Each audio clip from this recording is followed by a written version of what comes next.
Welcome back, my model car brothers and sisters. So this is gonna be the part 2 of the rack and pinion, and let's get to it. So the whole point of me making these little rings and slipping them over is so I could file it basically flat on one side, and then take my round file and file a little groove right here so that the flat side matches in here, but you still got this little detail right here that's going to match up with the ring. I will sand them down a little bit just to get the thickness right on both of those, and then that'll be where they're basically brackets to mount to the frame, so they got to be somewhat duker. But and you see I'm also using my pin vise. This is a 1/16 Canis aluminum tubing. I just stick it in there, and that way I have better control of sanding and keeping stuff pretty square, pretty flat, or however I want to sand or file. It really does a great job in holding it and stuff. This one is one I've had since I was a small child. It was the only thing I ever had to play with.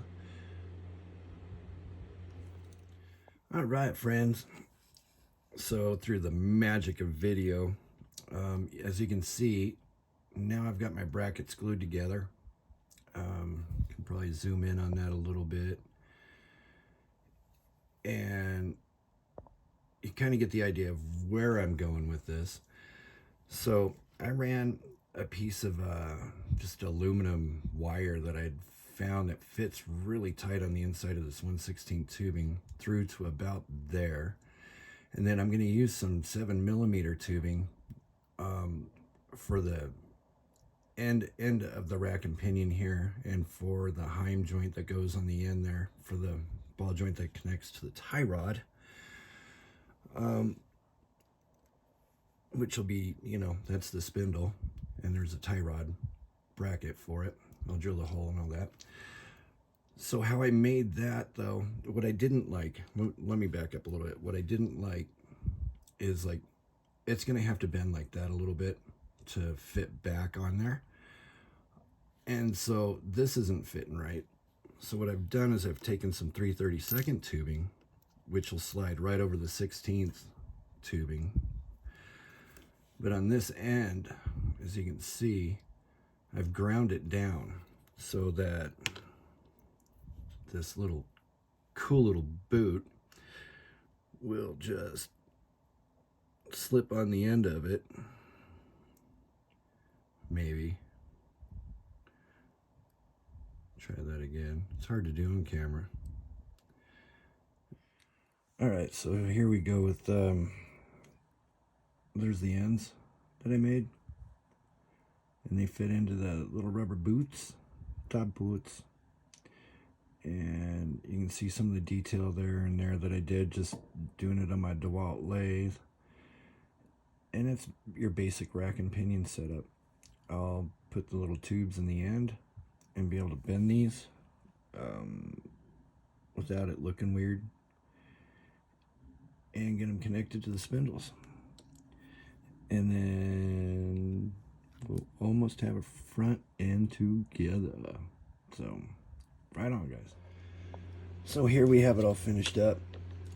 For the most part, it's just held in place with some Elmer's glue, just to kind of mock up the grill and see what adjustments I'm going to have to make.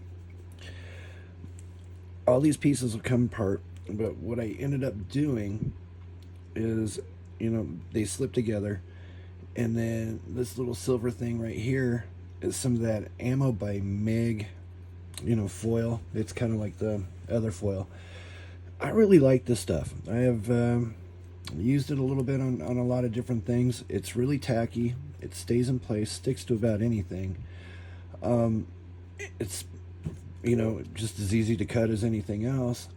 And you get like 4 sheets for, God, I think the same price. So it's so far so good with that stuff, So keep that in the back of your mind. Try it out. But what I have left on this is these things are flexible, and I'll be able to put in a tubing in the end with like a, you know, Heim joint rod end on it, and be able to finish out my linkage with my spindle, and that'll be good to go. So the next thing I'm going to have to deal with is my rear mate on that is I made the bushings, as you can see right here. So I took a kind of punched out, used a leather punch, one of these guys. Oops. Used a leather punch and punched out some little aluminum discs.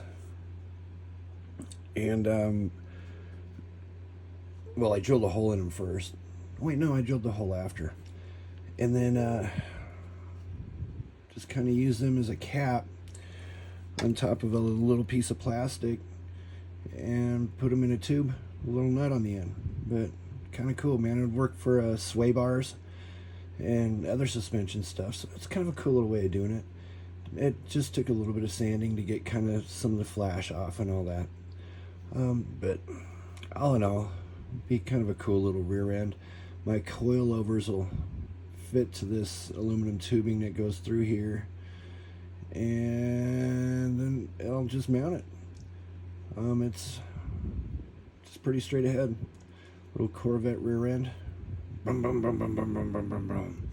Make a handle. All right, guys, well, that's my update. Hey, thank you for watching this stuff. I will do as many videos as I can as I go through this build. I'd like to get it finished up though.